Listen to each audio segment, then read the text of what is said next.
tratando de desmontar una tubería de petróleo, y la presión interna era brutal. En el instante en que aflojaron un tornillo, la tubería tragó todo a su alrededor como si fuera un vacío infernal. Durante todo ese caos, el agua los arrastró desde la boca del tubo, hasta casi el final del conducto. Un tirón constante que parecía no querer soltarlos. Aquella tortura bajo el agua duró más de un minuto. Un minuto eterno, oscuro, silencioso, aterrador. Pero por suerte, cuando la succión se detuvo, cayeron justo en una parte del tubo donde había una pequeña burbuja de aire. Ahí dentro podían respirar, aunque fuera poco. Cuando por fin reaccionaron, se contaron entre ellos, cada uno describiendo su estado como podía. Los 5 tenían raspones por todo el cuerpo. Pero el peor era el segundo de la fila, con la pierna rota y completamente inconsciente. Y lo peor, sus tanques de oxígeno habían desaparecido. Con un espacio tan estrecho y poco aire, era imposible esperar a que alguien los rescatara. Así que empezaron a discutir cómo salir vivos. Uno aseguraba que habían entrado de cabeza y que debían retroceder. Pero los otros 4 juraban que habían entrado con los pies primero. Así que propusieron avanzar de frente. La mayoría ganó. En ese lugar, sin una pizca de luz, empezaron a empujarse unos a otros, como una especie de 100 pies humano. Así no perderían a nadie en la oscuridad, y de paso se ayudaban a avanzar. El compañero con la pierna rota era un problema enorme. Mientras avanzaban, descubrieron que 2 tanques de oxígeno también habían sido tragados. La mala noticia, adelante todo estaba sumergido. Para seguir avanzando tendrían que bucear, pero solo tenían 2 tanques. Y lo más duro, nadie sabía qué tan largo era ese tramo bajo el agua.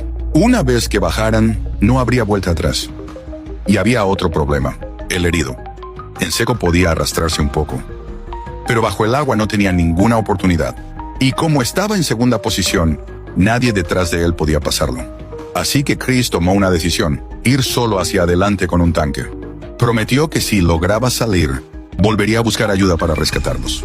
Pero si no volvía, significaría que no lo logró. Todos aceptaron esa última esperanza.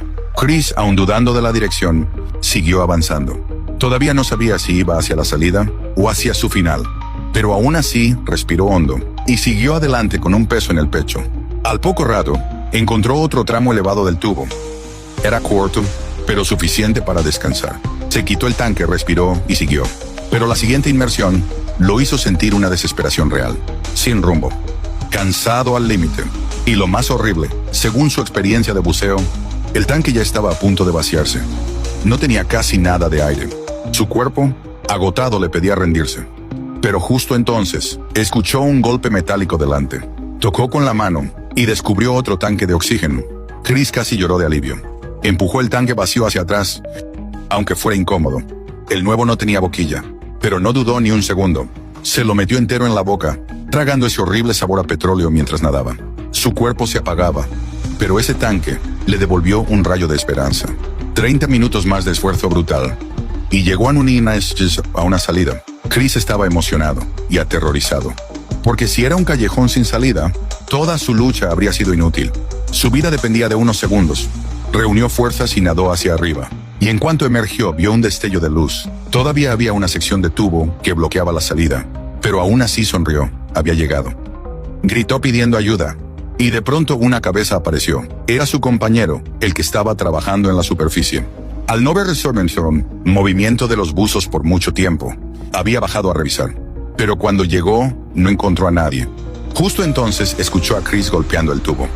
Pero esto no había terminado. Cuando Chris fue rescatado, contó lo que estaba pasando dentro. Y pidió ayuda inmediata, pero su cuerpo ya no podía más. Y fue enviado directo a la UCI. Lo más indignante, cuando despertó al día siguiente, la compañía petrolera no había intentado rescatar a nadie. Su excusa, según ellos, los 4 ya estaban muertos. Y que el oxígeno no duraría mucho. Apenas una hora más. Pero cuando un buzo bajó a revisar, golpeó el tubo del accidente. Y escuchó golpes desde adentro. Seguían vivos. Pero aún así, la compañía no actuó. Otra excusa, no hay condiciones para rescatar. Fue entonces cuando Chris entendió, nunca tuvieron intención de salvarlos. Rescatar implicaba desmontar el tubo, reemplazarlo, gastar dinero. Y eso no convenía al negocio. Chris, furioso, intentó salir del hospital, pero lo detuvieron y lo sedaron. Al 4.º día los buzos volvieron a bajar, y aún escucharon golpes desde el tubo. Pero al 5.º día, todo quedó en silencio. Los 4 murieron. Cuando Chris salió del hospital, Solo le quedó una opción: demandar a la compañía petrolera, porque alguien tenía que pagar por lo que hicieron.